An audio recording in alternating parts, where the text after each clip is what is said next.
2000 বছর ধরে মানুষ একটি নাম শুনলেই মনে করে রহস্য, প্রেম, ক্ষমতা আর বিতর্ক। তিনি ক্লিওপেট্রা। কিন্তু একটি প্রশ্ন ইতিহাসকে আজও তাড়া করে বেড়ায়। তিনি কি সত্যিই ছিলেন, নাকি রোমান সাম্রাজ্যের তৈরি সবচেয়ে বড় মিথ্যা ও কুৎসা? আজ আমরা খুঁজে দেখব কোন তথ্য সত্য, কোনটা মিথ্যা, আর কোনটা প্রোপাগান্ডা, আর কোনটা ইতিহাসের বিকৃতি। তো চলুন ভিডিওটি শুরু করা যাক। ক্লিওপেট্রা সপ্তম, পটলমিক রাজবংশের শেষ দিকের শাসক। এ সময় রোমান সাম্রাজ্য দ্রুত শক্তিশালী হয়ে উঠছে। মিশর রাজনৈতিক সংকটে, অর্থনৈতিক চাপে, অভ্যন্তরীণ দ্বন্দ্বে ভুগছিল। ঠিক এমনই সময় জন্ম নিলেন এক তরুণী, যিনি শৈশব থেকেই জানতেন ক্ষমতার খেলায় টিকে থাকতে হলে নিখুঁত কৌশলী হতে হবে।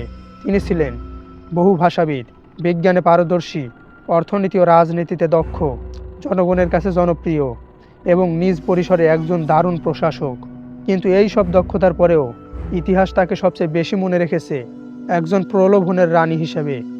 ক্লিওপেট্রা জীবিত থাকতেই রোমান লেখকরা তাকে নিয়ে নোংরা কথা বলতে শুরু করে। কেন? শুধুমাত্র রোমান লেখকরাই তাকে কেন নোংরা বলল? কারণ রোম চেয়েছিল মিশরকে পুরোপুরি গ্রাস করতে, আর ক্লিওপেট্রা ছিলেন সেই একমাত্র বাধা। রোমান রাজনীতিবিদরা জানত একজন নারীকে হারানোর সবচেয়ে সহজ উপায় হলো তার চরিত্র হনন করা। তারা তাকে নিয়ে নানান নোংরা কথা ছড়ালো। সে যাকে খুশি শয্যায় নেয়, সে পুরুষদের বশ মানাতে ফাঁদ পাতে, সে জাদুবিদ্যা দিয়ে পুরুষকে দাস বানায়, সে মিশরের তার শত শত প্রেমিক ছিল, প্রতিদিন নতুন পুরুষের সাথে মিলন করত। এই গল্পগুলো ছড়ানো হতো রোমের নাট্যমঞ্চ, কবিতা, বই, বক্তৃতা সব মাধ্যমে।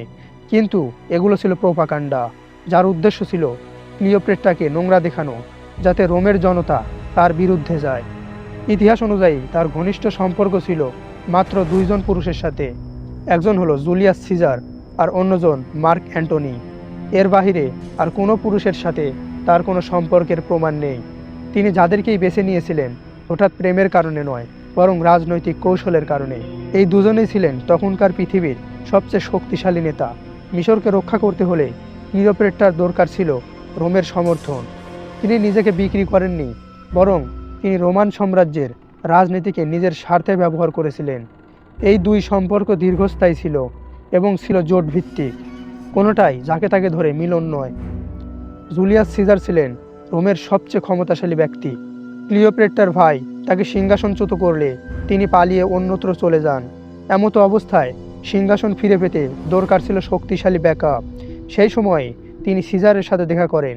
এই সম্পর্ককে রোম বলে প্রলোভনের ফাঁদ, কিন্তু বাস্তবে এটি ছিল রাজনৈতিক জোট। সিজারের সমর্থনে তিনি ফের সিংহাসনে এলেন। মিশর রোমের আক্রমণ থেকে রক্ষা পেল, অর্থনীতি আবার দাঁড়ালো। ক্লিওপেট্রা আন্তর্জাতিক ও রাজনৈতিক সমর্থন পেলেন। তাদের সন্তানের জন্ম আরও বড় রাজনৈতিক প্রতীক হয়ে উঠেছিল। রোম এতে ভয় পেল, কারণ সিজারের একটি মিশরীয় সন্তান রোমান রাজনীতিকে নেড়ে দিতে পারত। তাই রোমানরা এই সম্পর্ককে স্ক্যান্ডাল হিসেবে প্রচার করল। সিজারের মৃত্যুর পর রোমের ক্ষমতায় দ্বন্দ্ব চলছিল। মার্ক অ্যান্টনি তখন রোমের শক্তিশালী নেতা। তিনি পূর্ব দিকের সাম্রাজ্য নিয়ন্ত্রণ করতেন। ক্লিওপেট্রা জানতেন মিশরকে রক্ষা করতে হলে অ্যান্টনির সাথে জোট অত্যন্ত প্রয়োজন। তাদের সম্পর্ক ছিল প্রেম, রাজনৈতিক স্বার্থ, সামরিক জোট, অর্থনৈতিক চুক্তি ও ব্যক্তিগত আস্থা। আর এই সম্পর্ককে রোম দেখাতে চাইল মিশরের রানী রোমান সেনানায়কদের ফাঁদে ফেলছে। অ্যান্টনি যখন অক্টাভিয়ানদের বিরুদ্ধে দাঁড়ালেন, রোমান প্রোপাগান্ডা তখন আরও ভয়ঙ্কর হয়ে উঠল। তাদের বলা হলো অ্যান্টনি মিশরীয় রানী দ্বারা বশীকৃত। সে এখন আর রোমান নয়, সে মিশরীয় দাস। আমরা আজ এই কথাগুলিকে সত্য ভাবি, কারণ রোম ইতিহাসের বর্ণনাকারী হয়ে গেছে, মিশর তার গল্প লিখে রাখতে পারেনি। প্রাচীন সমাজে শক্তিশালী ও বুদ্ধিমান নারীকে সবচেয়ে সহজে যে নামে ধ্বংস করা যেত তা হলো কারণ এতে জনগণ সেই নারীর বিরুদ্ধে যায়, পুরুষ নেতাদের অহংকারে বাঁচে, রাজনৈতিক পরাজয় ঢেকে যায়, নারীকে অবমাননা করে প্রভাব কমানো যায়। ক্লিওপেট্রা ছিলেন এক বুদ্ধিমান প্রশাসক, কূটনীতিক, সামরিক জোটের নেতা, অর্থনৈতিক সংস্কারক, জনগণের সমর্থন পাওয়া এক শাসক। রোম এসব চায়নি, তাই তারা গল্প বানালো সে যাকে তাকে ডাকে, সে প্রতিদিন অন্য পুরুষ নেয়, সে রাজনীতি নয় বিছানা দিয়ে শাসন করে। যেসব ঘটনার প্রমাণ নেই, রোম সেগুলোকে ইতিহাসে লিখে গেল এক দুঃখজনকভাবে। পৃথিবী সেই কথাকেই সত্য হিসাবে মানল। আজকের আধুনিক ইতিহাসবিদরা বলছেন ক্লিওপেট্রার জীবনের গল্পগুলো অতিরঞ্জিত, কাল্পনিক রাজনৈতিক প্রোপাগান্ডা, রোমান কুৎসা।